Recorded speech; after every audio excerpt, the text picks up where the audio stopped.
माहिती आहे आज काहीतरी आज संध्याकाळी स्वतः निवडणूक आयोगाचे प्रमुख यांनी आपल्या 29 महानगरपालिकेच्या निवडणुका जाहीर केलेल्या आहेत। त्या निवडणुका जाहीर झालेल्या असल्यामुळं सगळ्याच राजकीय लोकांचे कार्यक्रम बदलले। आमचाही शेवटचा कार्यक्रम झाल्यानंतर मी माझ्या दुसऱ्या दौऱ्यावर जाणार होतो, परंतु मग मी इथं थांबलो। माझ्यानंतर मी सर्किट हाऊसला जाणार होतो, परंतु आचारसंहिता त्यांनी डिक्लेअर केली की सुरू होती, त्याच्यामुळे मग मी इकडं आलो आणि इकडं वेगवेगळ्या भागातले लोक, सोलापूर जिल्ह्यातले, आमच्या सांगली मिरज कुपवाड परिसरातले, पुण्यातले, पिंपरी चिंचवडमधले असे लोक येत होते, भेटत होते। उद्या पण सकाळी 7 वाजल्यापासून मी ह्या सगळ्यांना वेळ दिलेला आहे। काहींना कुठल्या प्रभागाच्याबद्दल काही सांगायचं आहे, काहींचं वेगवेगळी मतं। निवडणुका म्हटल्यानंतर कसं झालं पत्रकार मित्रांनो, आमच्या निवडणुका झाल्या, कोणी आम्ही खासदार झालो, कोणी आमदार झालो, कोणी मंत्री झालो, उपमुख्यमंत्री, मुख्यमंत्री, सगळी काही पदं मिळाली आम्हाला। पण आमच्याकरता काम करणारे जे कार्यकर्ते त्यांची ही निवडणूक आहे। एकतर 4 वर्ष निवडणुका झाल्या नाही, वास्तविक 2022ला व्हायला पाहिजे होत्या, त्या 2026मध्ये आता होत आहेत। नवीन कार्यकर्त्यांना वाटतं की आपल्याला संधी मिळावी। बऱ्याच जणांनी आणि त्याच्यात खूप जणांना फार त्याच्यामध्ये कष्ट घ्यावे लागले की आता निवडणुका लागतील म्हणून कुणी कुणी प्रयत्न केले, परत निवडणुका पुढे गेल्या। असं करत करत या जरा सगळ्यांना म्हणजे जे इच्छुक उमेदवार होते त्यांना जरा त्रासच झालेला आहे, ही गोष्ट खरी आहे। पण आता खऱ्या अर्थाने निवडणुका लागल्यात आणि ह्याच्यानंतर माझ्या माहितीप्रमाणे जिल्हा परिषद तालुका पंचायतीचा सुप्रीम कोर्टाने जो निकाल दिलेला आहे की 50%च्या आतमध्ये आरक्षण पाहिजे, त्याच्यात विशेषतः आपल्या विदर्भातल्या, नंतर मराठवाड्यातल्या 2 आणि विदर्भातल्या बहुतांशी आणि आपल्या उत्तर महाराष्ट्रातल्या काही अशा ह्या निवडणुकांचं 50%च्या आतमध्ये आरक्षण आणतील निवडणूक आयोग, कारण सुप्रीम कोर्टाचेच आदेश आहेत। ते झाल्यावर त्याही जाहीर। दादा, युतीबद्दल मुख्यमंत्र्यांनी आज विधान केलं की पुण्यात राष्ट्रवादी तुमच्या सोबत लढणार नाहीत, ते कारण दुसऱ्याचा फायदा व्हायला नको, एकत्र लेट असं सांगतायत। शेवटी राज्याचे ते प्रमुख आहेत आणि त्यांना जे योग्य वाटतं ते स्टेटमेंट त्यांनी केलेलं आहे।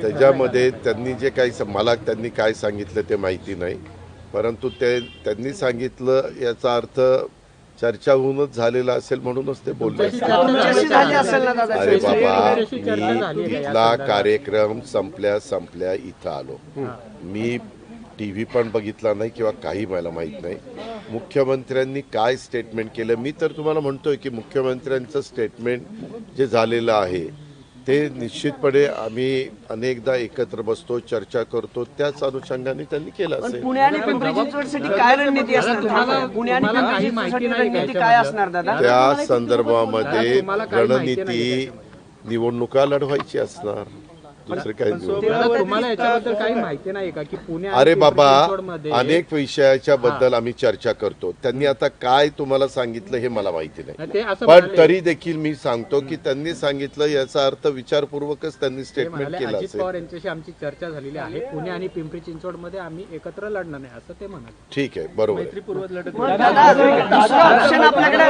पवार साहेबांसोबत युती करणार का? राष्ट्रवादीची युती, दोन्ही राष्ट्रवादी। अरे बाबा, आत्ता निवडणूक जाहीर झाली, तुला काय कळ, जरा कळ काढ, जरा कळ काढ, पेशन्स ठेव सारखं। त्यामध्ये ऐक ना, आता 4 वाजता का 5 वाजता डिक्लेअर झालंय, आता सगळीकडं त्याचा बोबाटा झालेला आहे। आता बरेच जण वेगवेगळ्या ठिकाणी उमेदवारी मागण्याचा प्रयत्न करतायत आणि वेगवेगळे पक्ष कसे प्रभाग स्ट्रॉंग होतील अशा प्रकारचा प्रयत्न करतायत। आता ते आम्ही काय केलं, मागे 15 वर्ष लोक महाविकास आघाडीमध्ये काम करत असताना आम्ही आणि काँग्रेसवाले काय करायचो, किंवा आमचे मित्रपक्ष शेका पक्ष होता तेव्हा, किंवा इतर RPI आठवले साहेब तेव्हा आमच्याबरोबर काही काळाच होते, तर त्या काळामध्ये आम्ही स्थानिक जी काही जिल्हा असेल किंवा कॉर्पोरेशनला स्थानिक ते शहर असेल, तिथल्या जिल्हाध्यक्षांना आणि तिथल्या जे काही आजी माजी पदाधिकारी, आमदार, खासदार यांना तो अधिकार द्यायचो की तिथली राजकीय परिस्थिती बघून तुम्ही तुमचे निर्णय घ्या आणि तशा पद्धतीनं ते निर्णय घ्यायचे। आणि निवडणुका व्हायच्या. दादा, महायुतीमध्ये जे नेत्यांमध्ये एकमेकांना घेतलं जाते, म्हणजे शिवसेनेचे पदाधिकारी घेतले जातात, भाजप शिवसेनेचे पदाधिकारी घेत आहे. आज देवेंद्र फडणवीस बोलताना असं म्हणाले की शिंदे आणि आमच्यामध्ये असं ठरले की एकमेकांचे पदाधिकारी पक्षामध्ये घ्यायचं नाही. मात्र तुमच्या पक्षाबद्दल ते काय बोललेले नाहीत. आगामी काळामधले तुमच्या पक्षातले नेते पदाधिकारी सुद्धा घेण्यासाठी त्यांनी ग्रीन सिग्नल दिलेलं आहे. असं तुला ते म्हणले? नाव त्यांनी घेतलं, तुमचं नाव नाही घेतलं. तुमचं नाव नाही घेतलं. मी त्याच्यामध्ये त्यांच्याशी बोलीन की बाबा असं पत्रकार मित्र विचारत होते, कारण माझं त्यांचं बोलणं काल आम्ही दोघं जण नागपूरहून येताना त्याच्या संदर्भामध्ये काही बोलणं झालेलं आहे. परंतु त्यांनी काय बोलावं तुमच्या समोर हा त्यांचा सर्वस्वी अधिकार आहे. पण तुम्ही आता हे मला प्रश्नच विचारताय, तर त्याच्याबद्दल पत्रकार मित्रांनी पुण्याच्या अशा प्रकारचा प्रश्न विचारला तर तुम्ही शिंदे साहेबांचं नाव घेतलं आणि माझं नाव घेतलं नाही. त्याच्यामुळं त्यांना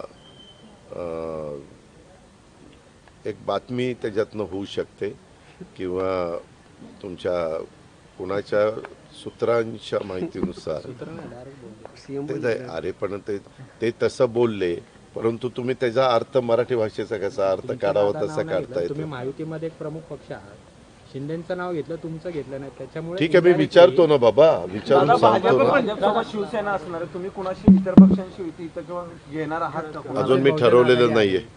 योग्य वेळी योग्य निर्णय घेईन. ठीक आहे, उमेदवारी अर्ज भरायच्या आधीपर्यंत. दादा, ही लढत मैत्रीपूर्ण होणार आहे का? दादा, ही लढत मैत्रीपूर्ण होणार आहे का? चिंचवडचं राजकारण फार चांगलं कळतं कोणाला? तुम्हाला मला आणि अजित पवारांना पिंपरी चिंचवडचं राजकारण फार चांगलं कळतं. दुसऱ्यांचा फायदा होऊ नये म्हणून आम्हाला वेगळं लढायचं. ठीक आहे, मुख्यमंत्र्यांनी सांगितलं ना, मग मुख्यमंत्र्यांनी विचारपूर्वकच उत्तर दिलेलं आहे. तुमच्यामध्ये मैत्रीपूर्ण लढत त्यामध्ये तुम्हालाही माहिती आहे की 25 वर्ष ती महानगरपालिका मी सांभाळलेली. तुम्ही अनेक तेव्हा तुम्ही पत्रकार पण नव्हता, तुम्ही विद्यार्थी होता आणि त्याच्यातनं त्यावेळेस त्या शहराचा कसा सर्वांगीण विकास केला हे आपण सगळ्यांनी बघितलेलं आहे. परंतु दुर्दैवाने माझ्यातलेच बरेच जण 2017ला बाजूला गेले आणि त्यामुळं तिथं भाजपच महानगरपालिका आलेली आपण पाहिली. दादा, आम्ही नव्हते पत्रकारित आहेत, पण तुमचं काम आम्ही बघत होतो. म्हणजे अनेकदा पिंपरी चिंचवडमध्ये तुमचं नाव घेतलं जायचं. आता पिंपरी चिंचवडचे कार्यकर्ते म्हणतात की दोन्ही राष्ट्रवादी एकत्र लढू. आता तुम्ही त्यांना नाही सांगणार? कुणाला सांग? पिंपरी चिंचवडचे त्यांचे कार्यकर्ते म्हणतात की आम्ही दोघं एकत्र लढू. अरे मी मगाशी काय तुम्हाला सांगितलं की आम्ही महाविकास आघाडीमध्ये साधारण त्या जिल्ह्यावर अधिकार द्यायचो. आता जिल्ह्यात कोण कोण काय काय ठरवतंय ते माझ्याकडे माहिती येईलच ना. दादा, आज दिल्लीत काँग्रेसचा मोर्चा निघाला होता वोट चोरीच्या विरोधात. त्या मोर्चामध्ये मोदी तेरी कबर खुदेण्यात आलेत. मी सांगू का, स्वर्गीय यशवंतराव चव्हाण साहेबांनी तुम्हाला मला जो सुसंस्कृतपणा शिकवला आणि राजकारणामध्ये सत्ताधारी विरोधक हे चालत असतं, परंतु पातळी कुठली ठेवायची असते ह्याचं भान सर्वच राजकीय पक्षांनी ठेवलं पाहिजे. वास्तविक आज देशाचे ते पंतप्रधान आहेत. देशाच्या पंतप्रधानांच्या बद्दल अशा प्रकारचे अतिशय ही विकृतीच म्हणावी लागेल, विकृत भाषा वापरायची, विकृतपणा दाखवायचा हे काही बरोबर नाही आहे. ही आपल्या भारताची संस्कृती नाही, ही आपल्या भारताची परंपरा नाही आहे. हे जे वास्तविक त्यांनी हे जे कोणी वक्तव्य केलं त्याच्याबद्दल ताबडतोब त्या पक्षाच्या लोकांनी सांगितलं पाहिजे, त्याच्याबद्दल माफी मागितली पाहिजे, दिलगिरी व्यक्त केली पाहिजे. आणि अशा वक्तव्याशी आम्ही अजिबात सहमत नाही आहे. शेवटी ते देशाच्या 140 कोटी जनतेचे पंतप्रधान आहेत, त्यांचा आदर आपण सगळ्यांनी केला. दादा, दोन्ही ठाकरे एकत्र जर आले महापालिकेत, अनेक ठिकाणी मुंबई असेल पुणे असेल, दोन्ही ठाकरे बंधू एकत्र आल्यानंतर महायुतीला तोटा होईल असं बोललं जाते. तुम्हाला वाटतं असेसमेंट काय तुमचं? महायुतीला तोटा होईल असं बोललं जाते जर दोन्ही ठाकरे, नुकसान होईल. नाही, कोणी एकत्र आलं आणि कोणी विभक्त राहिलं तरी शेवटी जनतेच्या मनात जे असतं ते घडत असतं. जनता जनार्दन हे सर्वस्व आहे, ते ठरवतात कुणाचं बटन दाबायचं आणि कुणाला निवडून आणायचं. काय होतं, मी अलीकडे एक बघितलं की निवडून एखादा पक्ष आला आणि त्यांना योग्य वाटलं तर ते म्हणतात की हे चांगलं आहे, काय तुमचं ईव्हीएम चांगलं आहे. अरे काय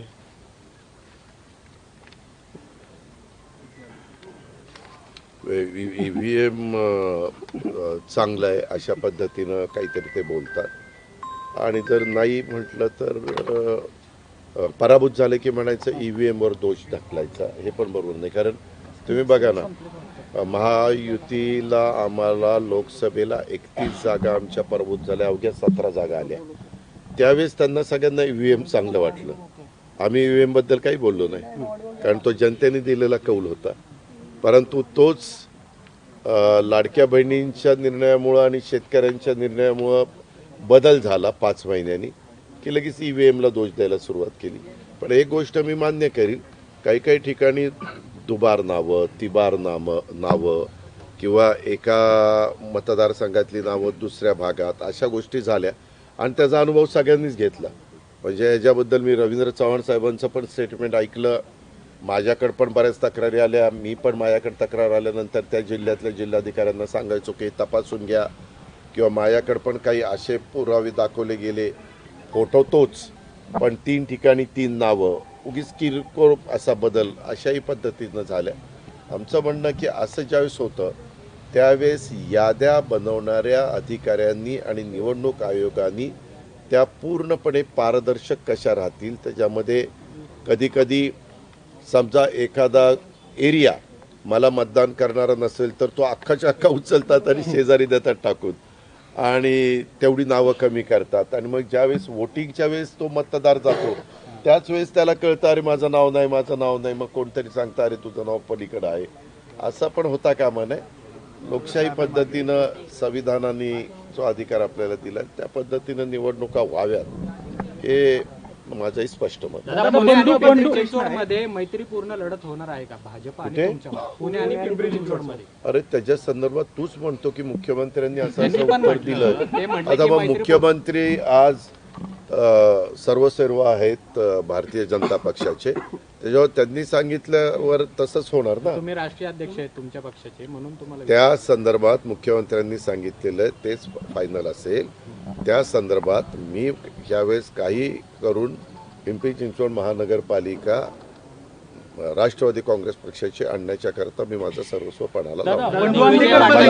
जनतेवर विश्वास आहे. या अधिवेशनामध्ये एक पास झालेले ज्यामध्ये स्टॅम्प ड्युटीचे काही तक्रारी असतील ते उच्च न्यायालयात केले जायचे, आता महसूल मंत्र्याकडे केले जातात. मग या सगळ्या निर्णयाकडे असं पाहिलं जातं की ज्या मीडिया केसमध्ये आहे ते पार्थ पवारला वाचवलं जातं, असं सामाजिक कार्यकर्ते यांच्याकडनं बोललं जातं. हे का कुणी काय बोलावं हा प्रत्येकाला बोलण्याचा अधिकार आहे. परंतु आम्हाला अनेकदा तक्रारी आलेल्या होत्या की एखाद्या जमिनीची नोंदणी करत असताना त्याच्यावर जेवढं काही स्टॅम्प ड्युटी भरायला पाहिजे तेवढी भरली जात नाही आणि मग ते पार डायरेक्ट जातं कोर्टाकडं.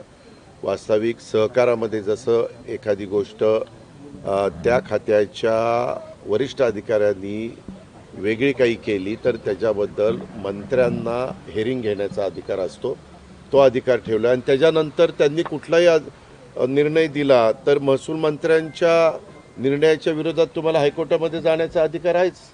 तो अधिकार कुणी काढून घेऊ शकत नाही. पण आज दादा, अनेक आंदेकर अधिकाऱ्यांनी टोळीचा आंदोलन म्होरक्या केलेलं आहे. बनतो त्या आंदेकरला. विरोधामध्ये अनेक महसूल अधिकारी आहेत, कर्मचारी आहेत, त्यांनी आज आंदोलनाच्या विरोधामध्ये काय कारण आहे? अरे काय कारण आहे? त्यांनी अधिकार निलंबित केले तहसीलदारांनी, नायब तहसीलदारांना. अरे बाबा तू ना वेगळं सांगतो, मनमाई कारवाई सूर्यकांत येवलेंचं जे त्याच्यामध्ये तू वेगळं सांगतोय, हे वेगळं सांगतायत. जो निर्णय आपल्या विधिमंडळाने घेतला, दोन्ही सभागृहांनी घेतला, त्याच्यात ते बिल पास झालंय. मध्ये काहीतरी अधिवेशनाच्या काळामध्ये काही अधिकारी यांना सस्पेंड केलं असं काहीतरी चंद्रशेखर बावनकुळे साहेबांनी जाहीर केलं. त्याच्याबद्दल ते सगळी माहिती घेतील. त्याच्यात जर घेतलेला निर्णय हा चुकीचा ठरलेला असेल तर ते मागं घेतील आणि त्या निर्णयामध्ये तथ्य असेल तर ते पुढची कारवाई करतील. चव्हाण असं म्हणाले की 19 तारखेला मराठी पंतप्रधान बसेल. मला चौकशी झाली आहे. मी काही ज्योतिषी नाहीये. अरे मी काम केलंय म्हणून काय सगळंच तू याच्याबरोबर काम केलं म्हणजे हे सगळं तुला याचं माहिती आहे. अरे मला काय माहिती आहे त्यांनी कशामुळं हे स्टेटमेंट केलं, त्याला ते अर्थहीन स्टेटमेंट आहे असं माझं स्वतःचं मत आहे. दादा, मुंडवा जमीन गैरव्यवहार प्रकरणी दिग्विजय पाटलांची पिंपरी चिंचवड पोलिसांनी 9 तास चौकशी केली. ज्या वेळेस एखाद्या बद्दलचा निर्णय पोलीस घेतात चौकशी करण्याचा, तो चौकशी करण्याचा त्यांचा अधिकारच आहे. त्यावेळेस त्यांनी चौकशी करायची असते, ज्यांची चौकशी करायची असते त्यांनी सगळी म्हणजे पूर्णपणे त्यांना चौकशी करायला सहकार्य करायचं. दादा, अंधेकरांचं काय ठरलंय का? ते कोर्टात त्यांनी याचिका केली होती की आम्हाला निवडणूक लढवायची आहे, म्हणजे अंधेकर परिवारातलं कुणीही दोघं, कोर्टानं परवानगी दिली. आता ते राष्ट्रवादीकडून लढणार असं कळतंय. तुम्ही काही पत्नी अरे वेळ, तुम्ही ना सगळं तुम्हीच ठरवता, तुम्हीच प्रश्न उपस्थित करता, तुम्हीच त्याचं उत्तर देता. असं ठरलंय. आता मलाच माहित नाही काय ठरलंय ते तुला कळतंय. आता काय बोलायचं? शहराध्यक्षांनी स्टेटमेंट केलं. मला त्याच्याबद्दल आज कुणीही काही ही चर्चा आमची कुणाची झालेली नाहीये. उद्याच्याला मी अनेक बाबींच्यावर चर्चा करणार आहे. मी वेगवेगळे प्रभाग, आपले काहीतरी 61 प्रभाग आहेत, 65 नगरसेवक 165 नगरसेवक, 41 प्रभाग, राईट. एक प्रभाग 5चा आहे, 40 प्रभाग 4 आहेत, असे 165. आणि त्या 165च्या संदर्भामध्ये साधारण प्राथमिक चर्चा करत होतो. किती अर्ज आलेत, काय आलेत वगैरे वगैरे ती माहिती घेण्याचा प्रयत्न करत होतो. पण ते म्हणले की बाबा अजून अर्ज येतात, लोकांना नक्की निवडणूक होणार की नाही त्याच्याबद्दल ते साशंक होते. परंतु आता खऱ्या अर्थाने निवडणूक जाहीर झालेली आहे. मला वाटतं किती तारखेपासून फॉर्म भरायचे? 23 तारखेपासून. त्याच्यामुळं त्याला आता जास्त गती सर्वच राजकीय पक्षांच्या मध्ये येईल. निवडणुकांमध्ये अनेक राजकीय पक्षाचे आमदार, मंत्र्यांच्या म्हणजे मिसेस जे आहेत त्या नगराध्यक्ष झाल्या बिनविरोध. आता सुद्धा अनेक जण जे आहेत ते हे बघ, लोकशाहीमध्ये उद्याच्याला तुझी पण बायको जर बिनविरोध झाली तर आपल्याला होणारी बायको तर तो त्यांचा अधिकार आहे. शेवटी लोकशाही आहे रे. लोकशाहीमध्ये कुणाला निवडून द्यावं आणि कुणाला बाजूला करावं हा जनतेचा अधिकार आहे. त्याच्याबद्दल आपण कशी टीका टिप्पणी करू शकतो? राजकीय घराणेशाही म्हणून अनेक नगरसेवकाची मुलं सुद्धा तिकीट मागतात, अनेक महिला सुद्धा तिकीट मागतात. जर ती घराणेशाही वाटत असेल त्या मतदारांना तर त्यांनी त्या बाबतीतला विचार करावा. त्यांना निवडून हो का? तिकीट देताना बहुतेक राजकीय पक्ष इलेक्टिव्ह मेरिट बघून तिकीटं देतात. अलीकडच्या काळामध्ये तो ट्रेंड देशात सगळीकडे जम्मू काश्मीर पासून कन्याकुमारीपर्यंत पाहायला मिळतो. आपल्यामध्ये पण चांद्यापासून बांद्यापर्यंत पाहायला मिळतो. आणि हे बहुतेक सगळ्याच राजकीय पक्षांनी मान्य केलेलं आहे. आणि फक्त इलेक्टिव्ह मेरिट हे बघून साधारण पुढं जातात. त्याच्यामध्ये ज्यांचं काम चांगलं असतं ते रिपीट होतात आणि त्यांना असं वाटलं कुठल्या राजकीय पक्षाला की बाबा ह्याला घेतलं तर आपल्याला फायदा होईल, तर ते वेगवेगळे राजकीय पक्ष वेगवेगळ्या लोकांना आपल्याकडे खेचण्याचा प्रयत्न करतात. मग ते वर्षानुवर्ष पक्षात असतात त्यांना संधी दिली जात नाही. अशा पद्धतीने तुम्ही म्हटलं की मेरिटवर उमेदवारी दिली जाते. बर, तुझा निरोप मी माझ्या ज्यांच्या ओळखी आहेत त्या राजकीय पक्षांना सांगतो की असं एका आमच्या सहकार्याला पत्रकाराला वाटतं की अन्याय होतो. ते ठरवतील. जाऊ